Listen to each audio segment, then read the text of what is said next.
Hey guys, welcome back to the channel. This is Rome. It is the 2nd century AD and the sun is setting over the Palatine Hill. The day's work is done and you are exhausted. You wipe the sweat from your brow, feeling the relief of a job well done. You are a Roman gladiator. Your armor is off, your wooden sword discarded, and you feel the gentle caress of the evening breeze on your bare skin. You have fought well today, perhaps winning the admiration of the crowd with your skill and bravery. But the cheers of the audience are now a distant memory, replaced by the quiet hum of the gladiator barracks as the night begins to fall. Life as a gladiator wasn't just about the roar of the crowd or the clash of steel. It was also about these moments, the quiet moments that followed the spectacle.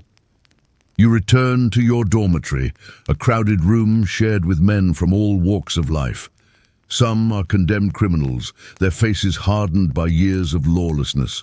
Others are slaves, their eyes downcast, shoulders slumped under the weight of their chains. And some are free men like you, who chose this dangerous profession out of ambition or desperation.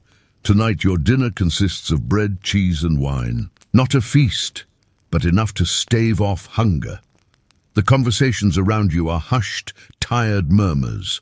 There are no boisterous laughs here, only the quiet tales of men who carry the weight of tomorrow's battles in their bones.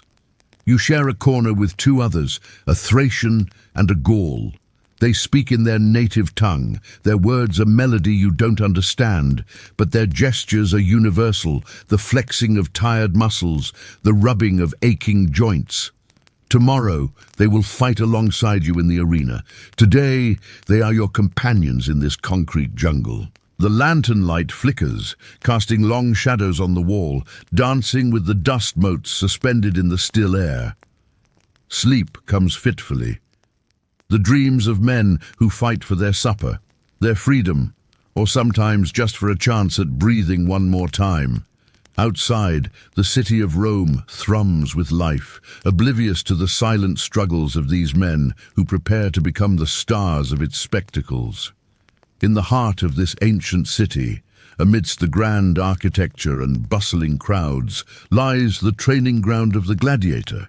Here, beneath the unforgiving gaze of the Roman sun, men hone their skills, preparing for the brutal ballet of the Colosseum. Dawn breaks over the forum, painting the sky with hues of gold and crimson. The cold of early morning clings to the air, urging the men to move, to warm their bodies, not just for the day ahead, but for the battles that will soon rage within the great amphitheater. Today's training is intense. The air hums with the energy of clashing steel and grunting muscles. Shields are raised, swords flashed, and the rhythm of combat echoes across the empty expanse of the training ground. Each man is focused, their movements sharp, economical, deadly. Every parry, every thrust, every dodge is a lesson learned, a technique perfected. For these men there is no glory in the Colosseum, there is only survival. So they train not for the cheers of the crowd, but for the quiet voice of self-preservation. Amidst the din of battle, you find yourself locked in a fierce duel with another gladiator. Your wooden swords clash, a staccato dance of offense and defense. The sting of a near miss sends a jolt of adrenaline through you. This is no playful spar. This is a test of skill, a preview of the deadly choreography that awaits them in the arena. As the duel intensifies, so does the focus etched on your face. Years of training, of honing your body and mind for this very purpose, come to the fore. Every movement is precise, every strike calculated. It's not just about strength here. It's about finesse, strategy, and an understanding of your opponent as deep as your own self. The heat of the midday sun beats down as the training session draws to a close. Muscles ache, breaths are ragged, and the ring of sweat glistens on sun-kissed skin. The final echoes of the clashing swords fade away, leaving an eerie silence in their wake. This is not the end. The gladiators know that their battles are far from over. For many, The Colosseum awaits, and there the real test of skill, courage, and sheer will to survive will commence. But the harsh reality of their existence doesn't end with the setting sun. After the dust has settled on the training grounds and the echoes of the mock battles have faded away, the gladiators return to the barracks, their minds still sharp, their bodies aching. Evening brings a different kind of battle. Hunger pangs gnaw at their bellies, and the meager rations do little to quell the discomfort. Rest is a luxury they can't afford.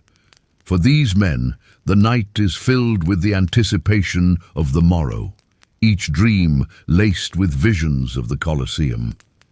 They sleep not with dreams of glory, but with nightmares of defeat and the merciful embrace of the crowd. As the darkness deepens, the gladiators huddle together, sharing stories, not of valor and triumph, but of survival and loss. Their bonds are forged in the fires of adversity, their camaraderie born out of the shared knowledge that tomorrow might be their last day. Rome burns with anticipation. The Colosseum is packed, the air thick with the smell of sweat, blood, and anticipation. Today is the day. Your name, Spartacus, echoes in the vast arena. The crowd roars, and for a brief moment you bask in the adulation. But your eyes meet those of your fellow gladiators. You see the grim determination in their faces, the quiet courage that binds you all. For Spartacus, this is more than a battle. It's a rebellion against the very essence of Rome, a revolt against the system that has dehumanized men, turned them into pawns in the grand game of the empire. Behind him, his fellow gladiators stand ready, their faces stoic, their eyes blazing with defiance. In that moment, the roar of the crowd fades to a dull thunder. All that matters is the glint of steel, the feel of the sword in his hand, and the unwavering resolve in his comrade's eyes. This is their story, a story of struggle, resilience, and the unbreakable spirit of those who fight not just for survival, but for a chance at freedom. The Senate had underestimated the depth of despair, the breadth of their oppression. As Spartacus leads his men out of the bowels of the earth, a new chapter in Roman history unfolds. The rebellion of the gladiators echoes not just in the annals of Rome, but in the hearts of the oppressed throughout the empire. The discovery of the Via Appia Antica Gladiator Cemetery in Rome offers a unique window into the lives of these fighters. Buried beneath the ancient Appian Way, the cemetery holds the remains of hundreds of gladiators. But these are not the legends of the Colosseum. These are ordinary men, some as young as 14, whose names and stories are lost to time. Amongst the artifacts found in the cemetery are bronze mirrors, lamps, and jewelry, suggesting a more humane side to these warriors' lives. Analysis of their skeletons reveals a tale of hardship. Many were short for their time, indicating a life of malnutrition. Injuries and scars tell stories of battles fought and won and lost. One gladiator, known as the young man from the Appian Way, was discovered with an inscription on his funerary urn reading, "Here lies the body of Titus, son of Fundano, born in Narni." He was described as having been brave in the arena, a testament to the human faces behind the myths, stepping away from the gritty reality of the training ground and the Colosseum. Imagine a different perspective, that of Rome's elite. You are seated in the emperor's box, enjoying the spectacle of the games.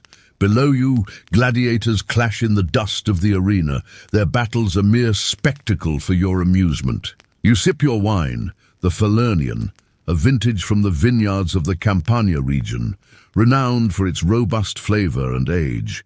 The taste dances on your tongue, mingling with the salt from the dried figs you snack on. The figs, plump and sweet, are a delicacy imported from the far reaches of the empire, a testament to the wealth and power of Rome. Around you, the elite of Roman society mingle, their laughter echoing through the stands. Senators in their fine togas, patricians with their jeweled wives, and military officers with their spoils of conquest, all gathered to revel in the games. You watch as gladiators fight not just for their lives, but for your pleasure. The roar of the crowd, a symphony of excitement and anticipation, rises and falls with the fortunes of the fighters. You clap your hands, adding your voice to the chorus, and the condemned gladiators fight on, oblivious to your amusement. For a brief moment, you are transported to the days of yore, to the times when Rome was a republic, to the glorious days of Augustus. Rome, a place where emperors walked among mortals, where the Tiber flowed with wine, and where the streets echoed with the sound of chariots. The grand buildings, the arches, the triumphal columns, all whispered tales of a glorious past. In this moment you feel removed from the world, a world where the price of a smile is a life, where the thirst for entertainment knows no bounds, and where the shadow of death hangs heavy in the air. This is the story of Rome, a story of power, decadence, and the undying human spirit. Through the grit and grime of the training ground, the dust of the Colosseum, the somber tales from the Gladiator cemetery, and the detachment of the Emperor's box, we see the many facets of this ancient world. Remember the gladiators of Rome, not just as figures of legend, but as men, women, and children who lived, loved, suffered, and died in the heart of an empire. Their stories, etched in stone, in bone, and in the echoes of the Colosseum, remind us of the complexities of human existence in one of history's most captivating eras. Now, as we bring this journey to a close, allow yourself to drift back to the tranquil shores of the Mediterranean. Feel the gentle breeze, listen to the lapping waves, and let the spirit of Rome's timeless stories linger in your thoughts. Until next time, may the echoes of the Colosseum resonate in your heart, and the lessons of history guide you in the tapestry of life. The tavern buzzed with the usual evening energy. Groups of men shouted over tankards, the clinking of glasses blending with the murmur of conversation. Here in this corner, a group of soldiers joked loudly, their faces flushed, their voices echoing tales of battles and daring feats. They were a boisterous bunch, their laughter carrying through the room. It drew the attention of many, their boisterous joy being an infectious thing. But tonight, their revelry was cut short. A new arrival had entered the tavern, a man who seemed out of place amongst the common soldiers. His face bore the hard lines of discipline, his shoulders were squared, and he moved with a confidence born of control. This was Gaius, a former officer of the Roman army. He'd seen years of service, campaigns across distant lands, and the glint in his eye hinted at more than just military victories. As he approached the table where the soldiers sat, a hush fell over the group. Their boisterous laughter faded into uneasy silences, the carefree jest dying on their lips. Marcus, the most senior of the soldiers, leaned back, eyeing the newcomer with a mixture of curiosity and suspicion. "What brings you here?" he finally spoke, his voice gruff but laced with a courtesy born of respect for rank. "A man of your standing." Gaius's response was sharp, cutting through the tension like a blade. "I am here for information," he stated, his eyes scanning the faces around the table, searching for any sign of recognition, any flicker of the past. "Information," Marcus echoed, his gaze unwavering. "And what might that be?" The question hung in the air, the tavern suddenly feeling too small, the silence too heavy. Finally, Gaius met Marcus's eyes directly. "About Spartacus," he said the name like a challenge, his voice resonating with an intensity that silenced the room. He continued, his gaze sweeping over the faces around him. "Anyone here know anything of his whereabouts? Any news of his movements, his plans, his strengths?" There was a stir in the room. Spartacus. The name was a storm that rattled even the bravest of hearts.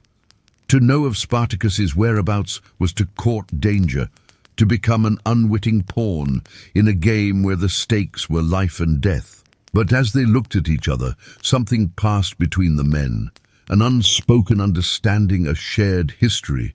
In that moment, they weren't just soldiers or officers, they were brothers in arms, bound by a past that refused to be buried. One of the younger soldiers, his face still holding the softness of youth, raised his hand hesitantly. "I heard whispers," he began, his voice barely a whisper. "In the taverns, in the markets, rumors spread like wildfire.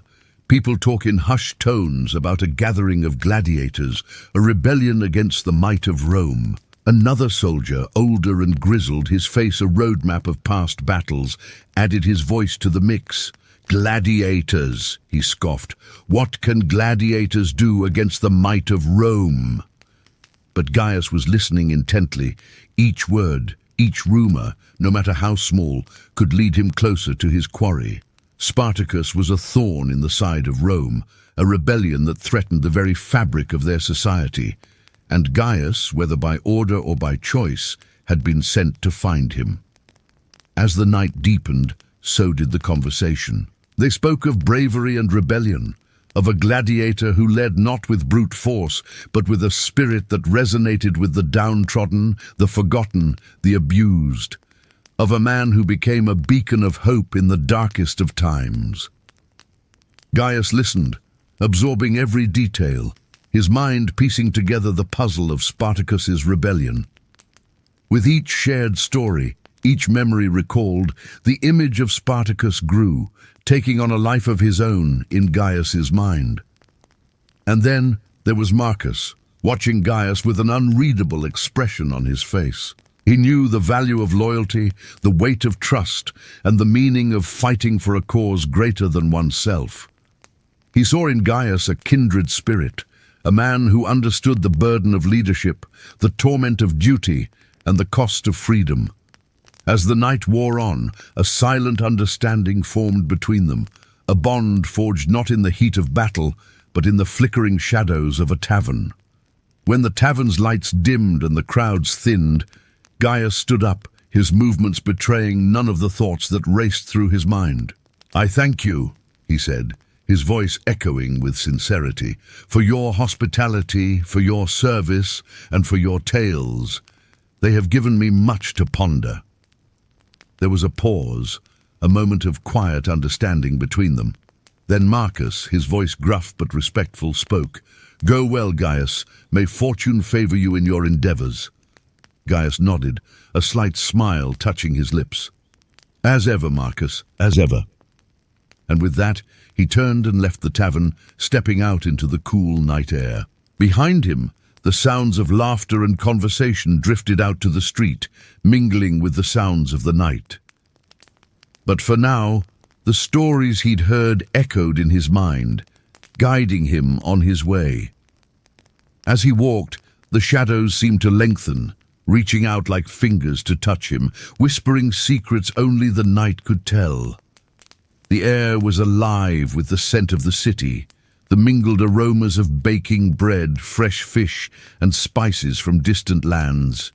It was a heady mix that stirred senses and awakened memories. Each sound, each scent, each sight added another thread to the tapestry of the city, and Gaius found himself drawn deeper into its embrace. But beneath the city's vibrant hum, there was an undercurrent of unease, a subtle discord that spoke of unrest and change. The people he passed eyed him with a mixture of curiosity and caution, their gazes lingering a moment too long. Each glance was like a brush that tested the waters, gauging his reaction, seeking to understand his purpose in their midst. Gaius held their gazes, meeting them with a steady look that betrayed none of the thoughts racing through his mind. For in this city, every interaction was a potential lead, every conversation a possible clue. And he was a hunter, stalking his prey. As the night deepened, so did the mystery. The city's heart throbbed with secrets, its streets echoing with whispers of rebellion, of courage, and of a leader named Spartacus. Gaius, armed with the stories he'd gathered and a burning resolve, delved deeper into the city's labyrinthine ways, determined to uncover the truth. Rome wasn't just a city, it was a colosseum. Its streets echoed with the cheers of the crowd, its taverns buzzed with the discussions of strategy, Its marketplaces were arenas where bartering skills were honed, and its houses were fortresses with high walls and watchful eyes. This was the world of power, intrigue, and betrayal, and Spartacus was its most valuable commodity. Gaius, once a respected officer, now found himself navigating this treacherous landscape, each step a test of his adaptability, his cunning, and his loyalty. Now, deeply entrenched in the underbelly of Roman society, he was no longer the distinguished officer. He'd become a shadow, moving unseen, unheard, learning the language of the streets, the gestures, the codes, and the signs. He frequented taverns frequented by the lower rungs of Roman society, rubbing shoulders with common folk, listening intently, asking pointed questions.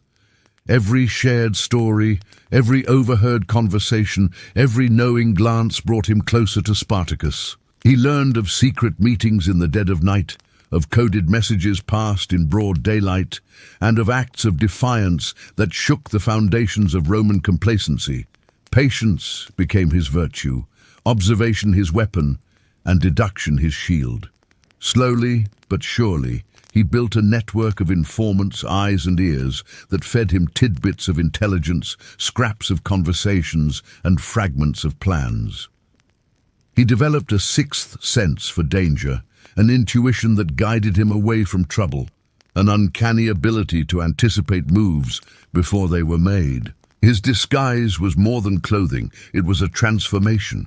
He studied the mannerisms of the common folk, their speech patterns, their habits, and their gestures. He became one of them, or at least appeared to be.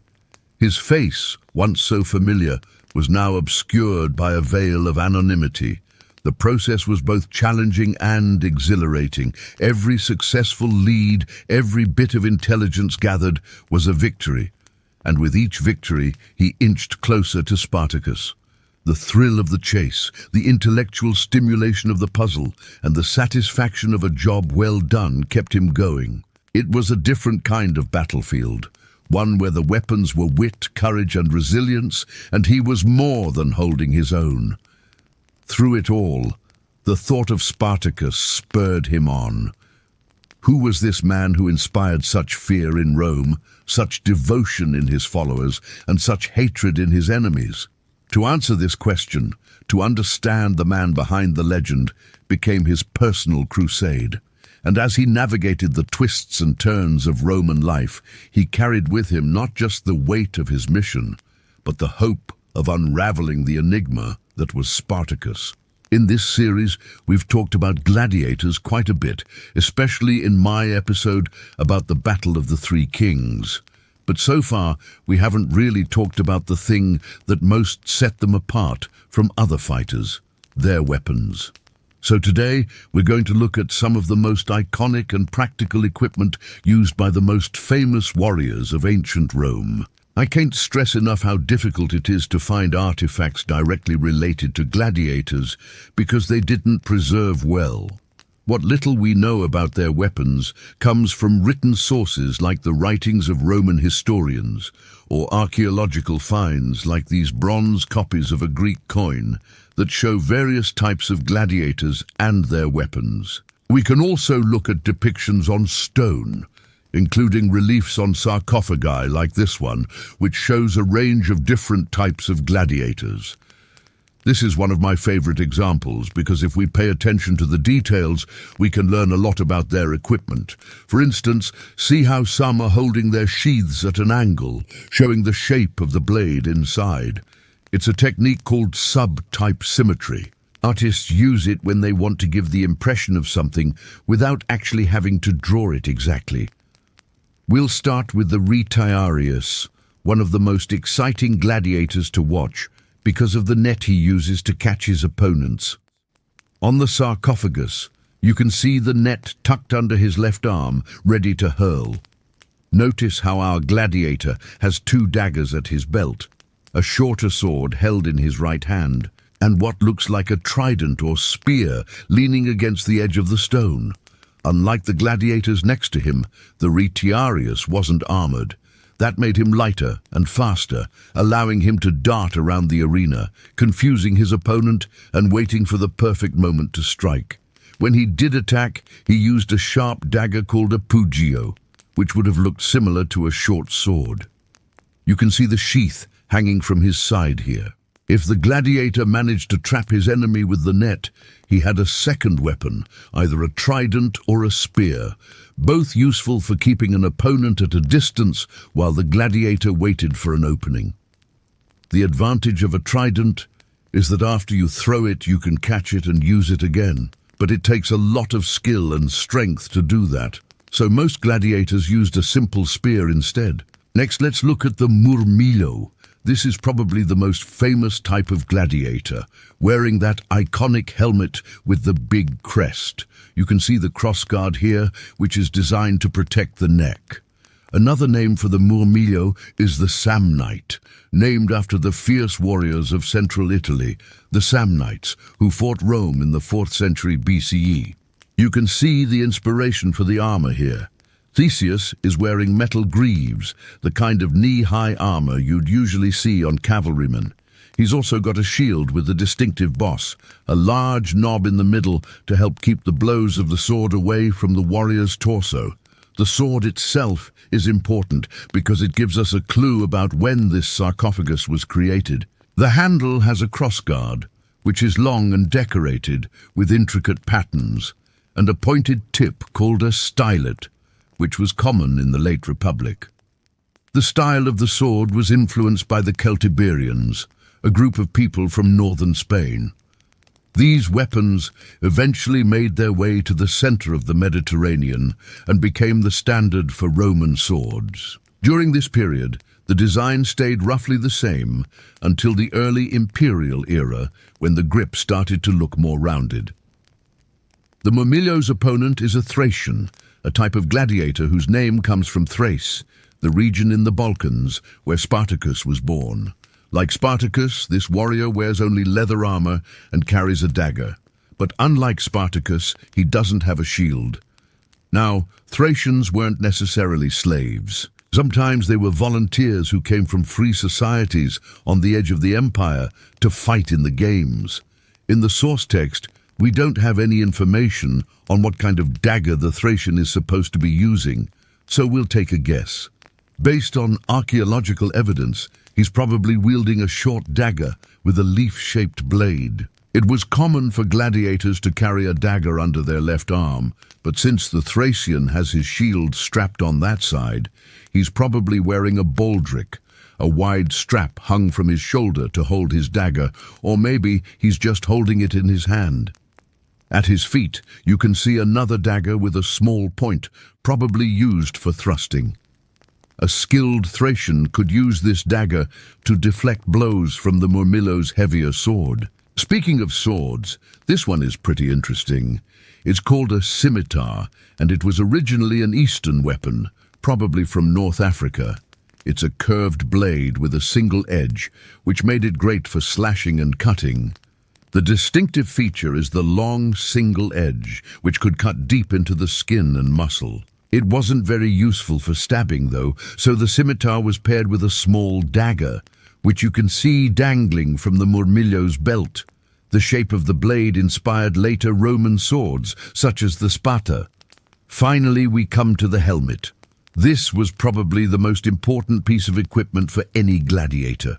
Not only did it protect his head, it helped identify him. Historians have found hundreds of bronze and iron helmets, both decorated and undecorated, which were probably used in the games. This one has a distinctive cheek piece with a grill over the mouth, which suggests it's from the late Republic. The main reason for the grill is probably to give the gladiator more protection, but it also makes it easier for the audience to see his face. The crest isn't just for decoration.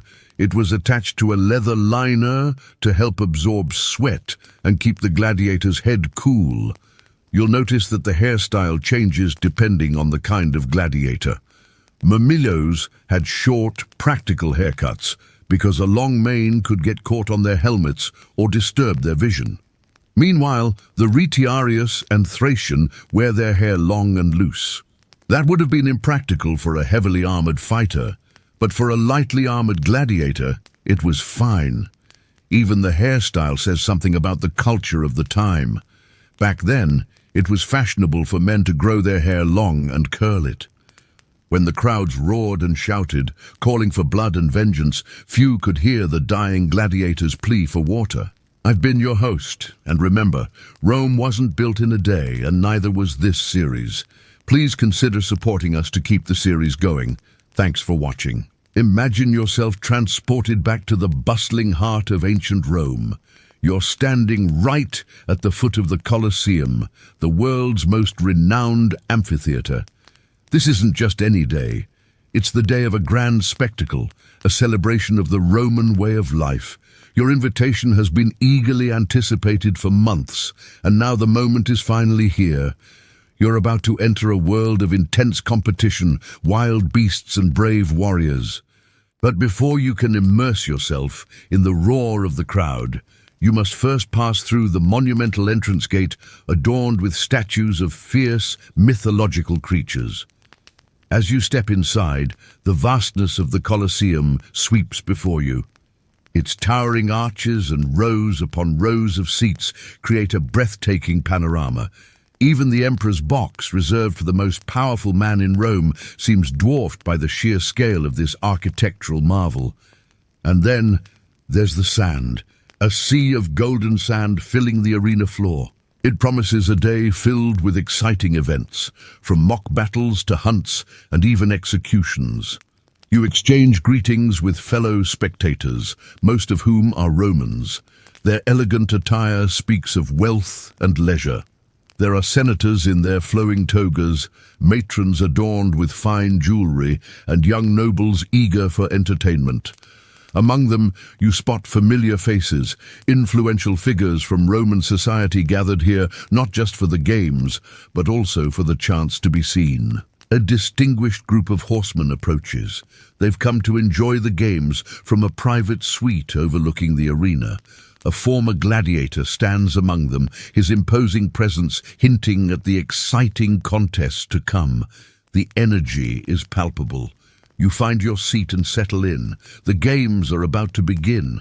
For the next few hours, you'll be captivated by a series of events, each designed to showcase the glory of Rome. First comes a mock naval battle, complete with ships and billowing sails. Spectators cheer as gladiators wielding swords engage in fierce combat, their movements echoing the clash of steel on the high seas. The tension mounts as one ship after another succumbs to the attacks. Next, it's time for a thrilling hunt. A team of agile young men armed with nets and swords enters the arena, their target a ferocious lion. The crowd roars, not with cruel amusement, but with excitement, as the hunters close in on their prey. Finally, the main event, a contest between pairs of gladiators. Each fighter has a distinct style and weapon. Some are heavily armored, relying on brute strength. Others move with deadly agility. The crowd cheers and boos, their reactions echoing across the centuries. You, too, are swept up in the moment, appreciating the skill and bravery displayed by these men locked in mortal combat. But as the day wears on, you start to notice a change in the atmosphere. You see families with children taking their seats. Soldiers stand attentively, their hands resting on their weapons. Even the emperor's presence adds a sense of solemnity to the proceedings. The mood shifts when women enter the arena carrying flowers. Are these offerings for someone? Your curiosity peaks as you observe the growing crowd. The emperor arrives accompanied by a retinue and takes his seat. All eyes turn to him. You feel a surge of respect mixed with unease. The emperor's power is evident, but why is today's game so important? The answer comes during the final event of the day. A pair of gladiators lock in deadly combat.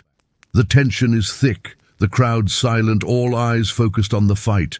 You hold your breath as one gladiator falls.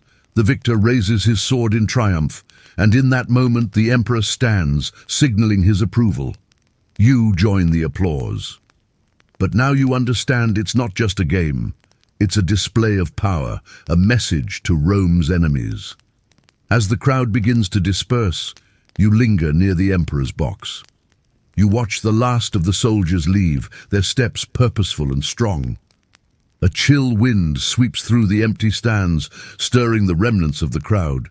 You make your way out of the Colosseum, stepping back into the vibrant streets of Rome.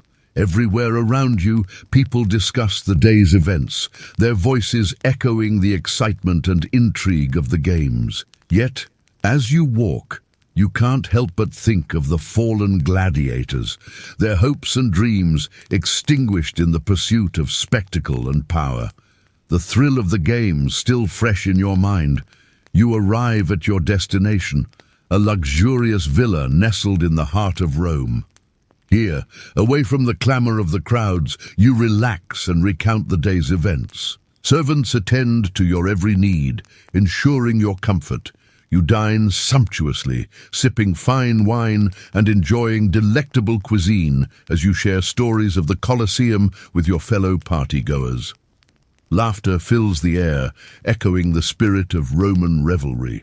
The night deepens, the conversation turns to art and poetry. Musicians play, their melodies adding to the ambience of refined enjoyment.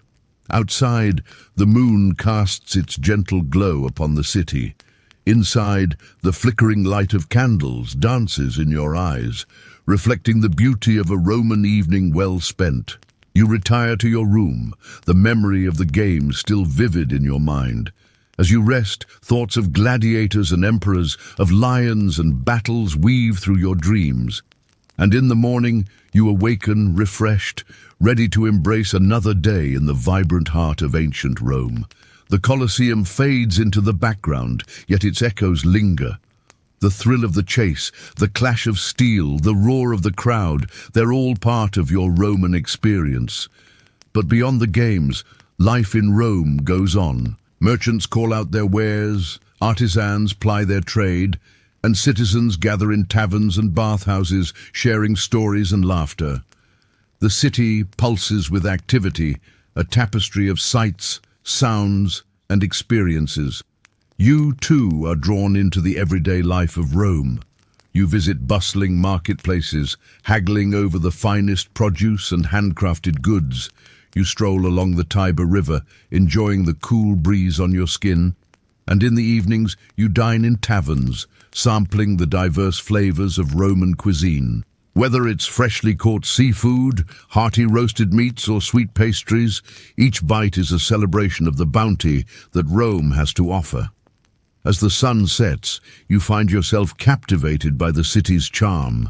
Street vendors hawk their wares, their calls blending with the laughter of children at play. You pause to admire the intricate mosaics adorning a public building, their colors vibrant after 2 millennia. As darkness falls, the city transforms. Glowing lanterns illuminate the streets, casting long shadows that dance around you. The air hums with the melodies of street musicians, their tunes echoing in the narrow alleyways. You stop to listen, momentarily transported to a world of ancient Roman enchantment. The aroma of baking bread wafts through the air, drawing you towards a local bakery. Inside, the sight of fresh loaves being pulled from the oven fills you with warmth.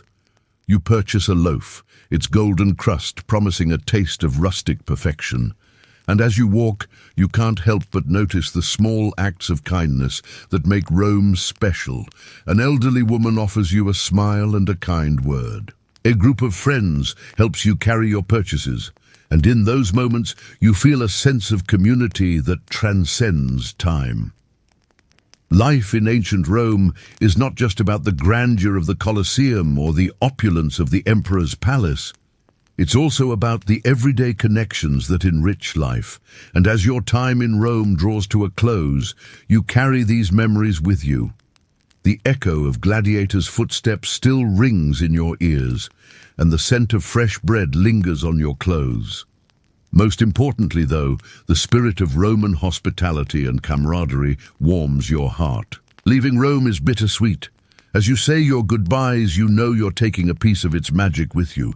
The grandeur of the Colosseum, the warmth of its people, and the taste of its cuisine will forever be etched in your memory.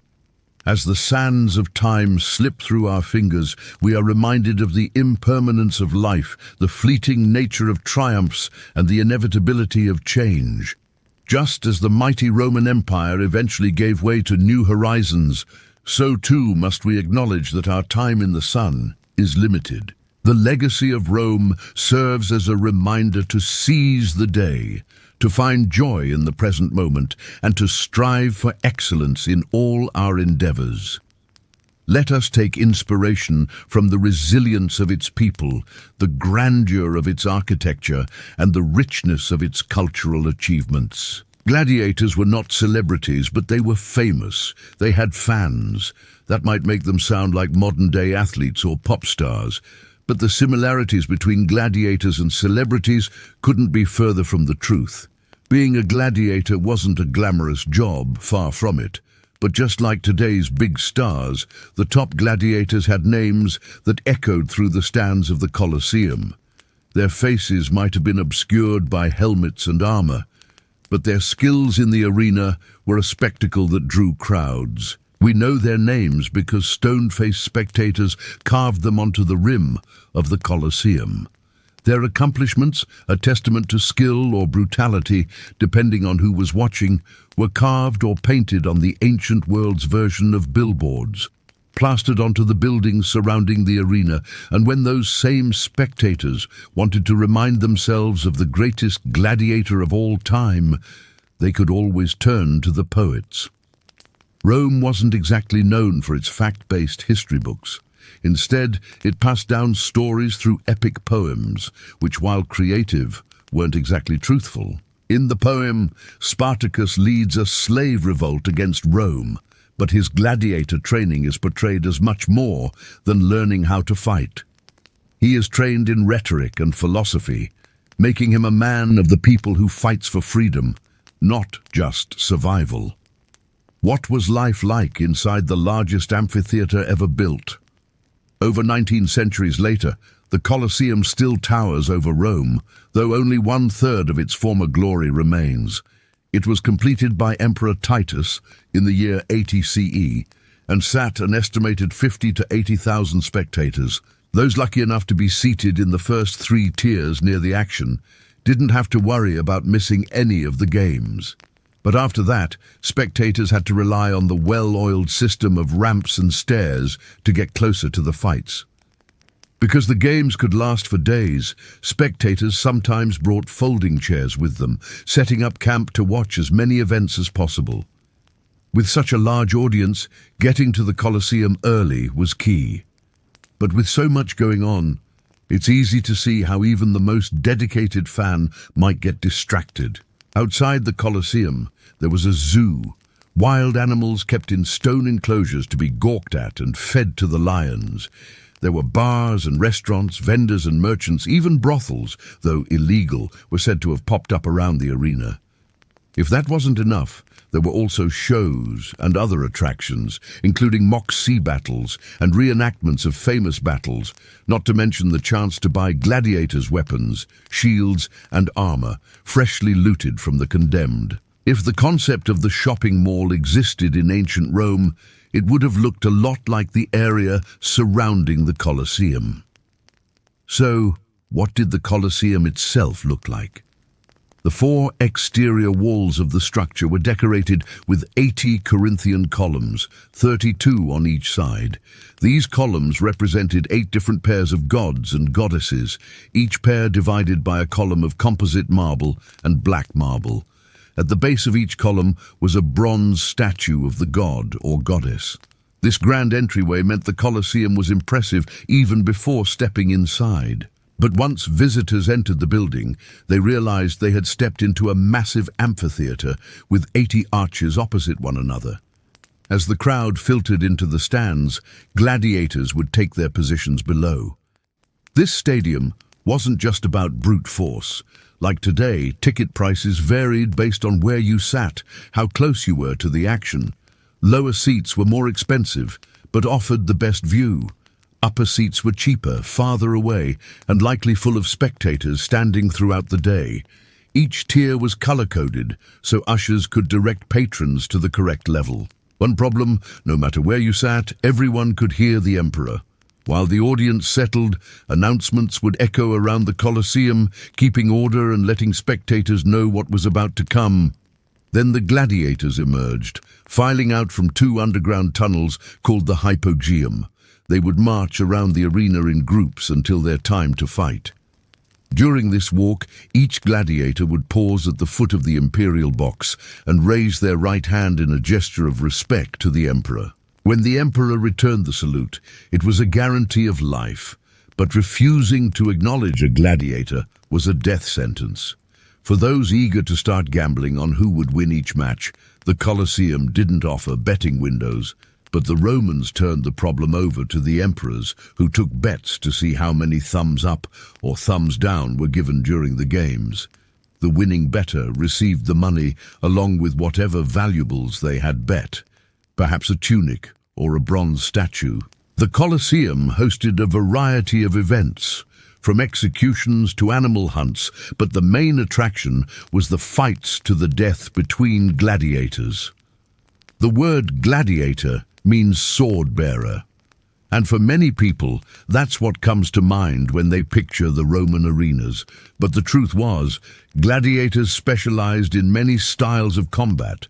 Mimillo wore protective armor and carried a sword and shield, similar to a medieval knight.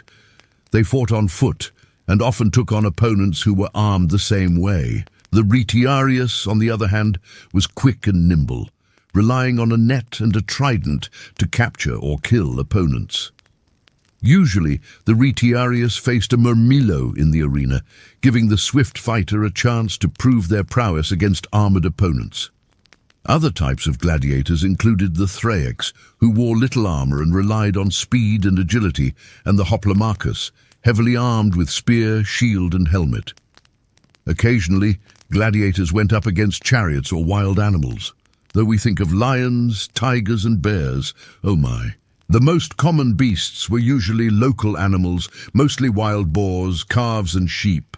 Lions were considered too valuable to kill, so if a gladiator won a lion fight, it was a sign of great honor. After all, they had defeated the king of the jungle without killing him.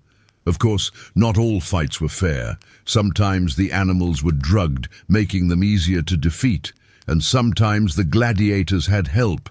But if you think the movie Gladiator was brutal, that was nothing compared to the truth. In the movie, Russell Crowe's character Maximus is forced to fight a bear while a group of children cheer him on. In reality, children were not allowed in the Colosseum unless it was a special occasion. The youngest children weren't allowed in Rome until age 14, and that was only for chariot races. All other events were off limits to anyone under 18. The audience for the games was very adult, and since the blood sport wasn't childlike entertainment, taverns and brothels were set up outside the arena to keep everyone happy. This made the games even more popular because anyone attending the event could do so responsibly. There was one type of gladiator that stood out from the rest: women. Female gladiators were rare and likely never fought to the death. Instead, they probably performed mock battles or served as executioners, delivering the final blow to condemned prisoners. These female fighters weren't necessarily slaves, but they weren't celebrities either. Most came from wealthy families and volunteered to fight for the glory of Rome. They were celebrated in poetry, art, and stone, and their likenesses adorned the walls of Pompeii. It's impossible to know for sure why the Colosseum was built. Historians believe it was to distract the public, to remind the population who was in control, and to entertain the masses. The construction of the amphitheater began in 70 AD after the Great Fire of Rome destroyed most of the city. Many people lost their homes and businesses. By diverting their attention to a new project, Emperor Vespasian was able to focus the populace's attention elsewhere. The site, chosen for the arena, was where Nero's pleasure boat once floated. It had become a swampy mess and was perfect for building. The lake was drained, the boats removed, and the work began. Emperor Vespasian worked closely with his son Titus to complete the building. They recruited architects and engineers from across the empire, including Greece. The structure was finished in just 8 years, though future emperors would continue to add to the building for decades. What happened in the end? In the year 404 AD, the popularity of the games declined, and the need for a building to hold them ended. But the Colosseum didn't fall into ruin immediately. Instead, it was used as a stable and a workshop. Eventually, earthquakes damaged the structure, and by the Middle Ages it had been completely abandoned. Still, the facade remained standing, offering builders materials for other projects. Today, only 1/3 of the original building is left, but it's still standing, a testament to the power of the Roman Empire and the ingenuity of those who built it. Now check out Gladiator Facts vs. Hollywood Myths for more on the real deal behind the movie magic. Or watch what really happens at an execution for a peek at the violent past of capital punishment. And so we come to the end of our journey through the world of the Roman gladiator. We have walked through the daily life of the fighters, felt the weight of their gruel-filled bowls and their chains. We have followed Spartacus, who dared to resist, and witnessed his rebellion crushed beneath the might of Rome. We have stood in quiet graveyards where the bones of gladiators whisper of endurance and pain. And finally, we have reclined in the silken seats of the Colosseum, where emperors and elites transformed human struggle into entertainment.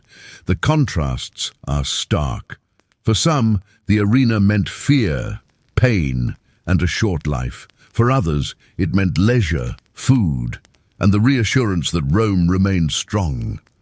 As you rest now, consider how distant these struggles are from the world you inhabit. The roar of the Colosseum has long since faded. The chains have rusted away. What remains are ruins, inscriptions, and echoes carried through time. Allow that distance to comfort you. The hardships of the past belong to the past. Tonight, you are safe, far removed from the cages and the sand. Let your body sink into stillness, your breathing slow and steady. Imagine the silence that follows when the crowd has gone, when the torches are extinguished, and the amphitheater lies empty beneath the stars. This is the last scene in the audio adventure, The Gladiator's Oath, written by myself and my collaborator, Alex. Through this series, we take you back to the days of ancient Rome, where you make choices that affect the outcome of the story. Some of you playing as a retired general seeking to restore your honor in the arena, while others slip into the role of a young recruit, eager to prove yourself in combat. Every decision brings you closer to the heart of the action, putting you in the shoes of a gladiator. Today, we're going to use the relaxation technique we learned in episode 1 to bring our gladiators home after a long day in the training yard. This is what you could have heard if you played through the game. You fought with wooden swords, dodged nets and javelins, and traded blows with your fellow recruits. Sweat has mixed with dust on your skin, and the sting of exertion pulls at your muscles. Your lanista watches with keen eyes, and today your performance has earned favor. Still, the day is not done. You must clean your weapons and gear, tend to any wounds, and prepare for tomorrow's trials. Once your equipment is stowed and your cuts are dressed, you can steal a moment to survey the yard one last time before heading out into the evening. The air is cooler now, and the shouts and grunts of the afternoon have faded to a murmur. You can almost hear the whispers of those who came before you, their spirits lingering in the dust. As darkness falls, the yard takes on a different feel. Shadows stretch and distort, turning familiar shapes into lurking threats. Street lamps flicker to life, casting a warm glow on the rough stone.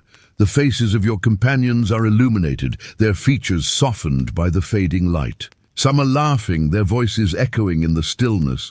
Others are lost in thought, their gazes distant. What do you do? As you stand here watching your comrades, you feel a surge of camaraderie, the bond of shared hardship, and the promise of hard-won triumph. But there's a weariness in your bones that whispers of rest. You've proven yourself today, and tomorrow will bring new challenges. Right now, all you want is the comfort of your small room, the familiar feel of your straw pallet. Soon, you'll be lying in the darkness, the day's events replaying in your mind like a forgotten dream. And then sleep will claim you, bringing with it the sweet oblivion of dreams. And now it's time for you to go as well. It's been an incredible journey through the world of Roman gladiators. Thanks to our patrons, we've brought you stories of bravery, resilience, and the indomitable spirit of those who fought to the death in the Roman arena. If you haven't already, please consider supporting us. Become a patron and get exclusive access to our bonus content. Hear more of the stories that shaped the world of the gladiators, such as the tragic tale of Spartacus and the Third Servile War, or the gripping account of the gladiator revolt in the pages of the annals of Rome. Tonight, though, let's return to the familiar. Close your eyes and imagine the comforting sights and sounds of your own life. Recall the warmth of the sun on your skin, or the soothing sound of rustling leaves. Bring to mind the laughter of loved ones, or the cozy embrace of your bed. Let these peaceful images wash over you, easing away the tension of the day. Feel the gentle rise and fall of your breath, anchoring you to the present moment. With each inhale, let go of the stress and strain of the battles you fought, both real and imagined. Visualize your personal victories, those moments when you've shown courage, strength, and resilience. Let pride fill you as you relive these triumphs. Allow yourself to relax into the stillness. You've trained, battled, and triumphed. Now it's time to rest. Let the silence of the night envelop you, carrying away the echoes of the Colosseum. Embrace the quiet, for in its depths you'll find peace. Picture yourself surrounded by the comforting presence of family and friends. Feel their love and support encircling you, offering solace and strength. Imagine the soft touch of a hand on your shoulder or the reassuring sound of a voice saying your name. Let these connections draw you into a state of tranquility. Drift further into relaxation, letting go of any remaining tension. Release any worries or fears you may have. Surrender them to the night, knowing that you are safe. Gently, we'll guide you into a state of deeper relaxation. Allow your muscles to melt away from the fatigue of the day.